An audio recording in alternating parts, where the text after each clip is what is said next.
చిన్న ఉదాహరణ ఇప్పుడు ఈ కాలసర్ప యోగమే అనుకుందాం. ఈ జాతక పరిహారాల్లో కుజదోషానికి కాకుండా కాలసర్ప యోగానికే పరిహారం అనుకుందాం.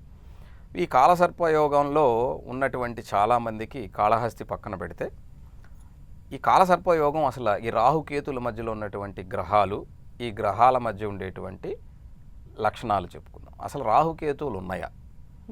ఈ రాహుకేతువులు అనేటువంటివి జనరల్గా మన వాళ్ళు చెప్పేటప్పుడు సూర్యుడు నక్షత్రం, చంద్రుడు ఉపగ్రహం, రాహుకేతువులు అసలు నక్షత్రాలే కాదు. మీరు ఎలా చెప్తారు అని అంటే, మన పూర్వీకులు భూమి చుట్టూ తిరిగేటువంటి చంద్రుడి యొక్క కక్షలో ఆరోహణ అవరోహణ అనేటువంటి క్రమంలో ఆ ఉండే బిందువుల్ని రాహుకేతువులుగా చెప్పబడ్డాయి.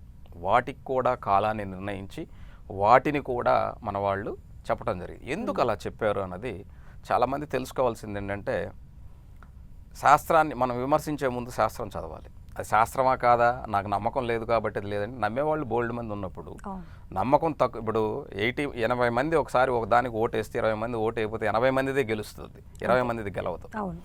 అలాగా నేను ఎందుకు చెప్తున్నానంటే, చాలామంది ఇప్పుడు నేను కూడా శాస్త్రాన్ని చదువుకున్నప్పుడు కాలానికి అనుగుణంగా చదువుకోవాలి.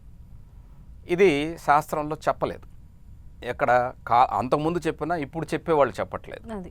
ఎందుకంటే రాహు అనేటువంటి స్థానాన్ని చంద్రుడికి ఎక్కడ ఉచ్చస్థానమో రాహువుకు కూడా అక్కడే ఉచ్చస్థానాన్ని ఇచ్చారు. అంటే వృషభంలో ఇచ్చారు. అంటే చంద్రుడు దేనికి కారకుడు అంటే మనసుకు కారకుడు అని చెప్తారు. చంద్రుడు మనసుకు కారకుడు అయి ఉన్నప్పుడు రాహువుకు కూడా అక్కడే ఉచ్చస్థానం ఇచ్చినప్పుడు చంద్రుడు ఆహ్లాదకరమైనటువంటి మనసునిస్తే రాహువు దాంట్లో ఆందోళన కలిగిస్తాడు. అంటే నెగిటివ్ థింకింగ్ని ఇచ్చేటువంటి వాడు రాహు. కాబట్టి కేతు ఎక్కడ ఉంటాడంటే ఆపోజిట్లో ఉంటాడు. రాహు మనసు కారకుడు. మనసు ఎక్కడ మన బుర్రలోనే ఉంటుంది కాబట్టి మెదడులో ఉండేటువంటి సంకేతాలని మనసు అంటాం. అది చంద్రుడు అక్కడ ఉన్నాడు కాబట్టి రాహు కూడా అక్కడ ఉన్నాడు. మరి ఆయనకు ఆపోజిట్ ఎక్కడ ఉంటుందంటే టెయిల్ బోన్లో ఉంటుంది కేతు. అందుకని మనకి చెప్పేటప్పుడు మూలాధార చక్రంలో అంటే కేతు ఉంటాడు. కేతు గణపతి ఆధీనమై ఉంటాడు కాబట్టి మూలాధార చక్రం గణపతిది అని చెప్తారు. కాబట్టి ఈ కేతు టెయిల్ బోన్లో ఉంటాడు కాబట్టి అంటే తోక, హెడ్లో ఉండేది రాహు, అందుకే ఆయన తల అంటారు, ఈయన తోక అంటారు. అంటే ఈ రాహుకేతుల మధ్యలో గ్రహాలు ఉన్నాయి. మధ్యలో గ్రహాలు ఉండేదాన్ని సర్పయోగము అంటారు.